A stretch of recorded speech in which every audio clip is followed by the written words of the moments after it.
Sa kahabaan ng Maynila ay marami kang masasight. Traffic sa kalye, motoristang bantay lang dati.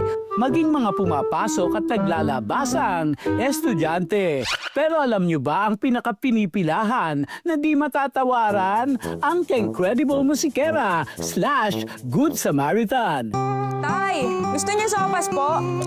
Andito po, nasa tapat po kami ng library. Para may pagkain na po kayo. Sopas, Nay! Halika! May ano rin po doon, may tubig na rin po doon. Halika, may bibigay din po ako sa mga... May bibigay din po ako sa mga bata, sopas po. Sopas po, sopas. Meet Keng, ang 21-year-old musikera na may kabutihang angkin. Makikita mo linggo-linggong parang may papiging.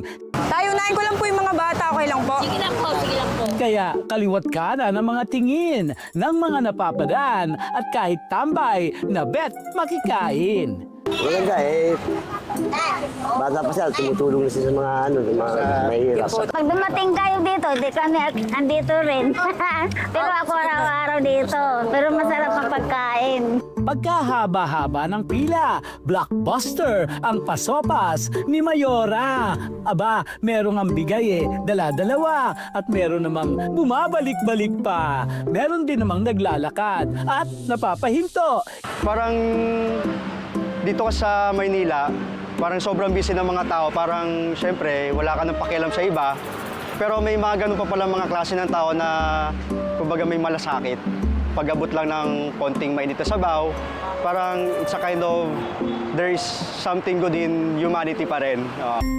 Ang pagkain ni Keng ay ilang taon na niyang ginagawa. Nagsimula sa obserbasyon sa paligid at di mapigilang awa. Bata pa po talaga ako nun.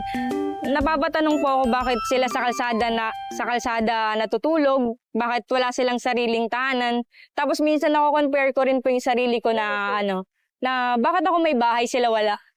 Bakit sila tulugan nila karton tas sa amin kama. Nagbenta po kami ng mga bote para may malikom lang po. Yung nalikom na po yun, pinakain po namin ni Teddy sa mga homeless.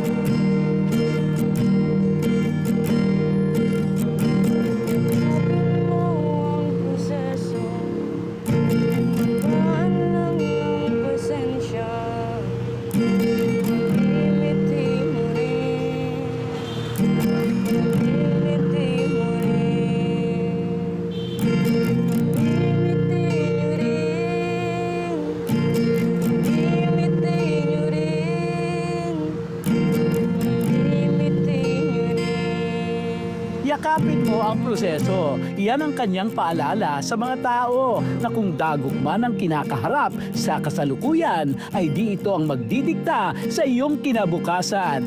Ang pagbibigay ng inspirasyon ay hindi nangangailangan ng limpak na kayamanan.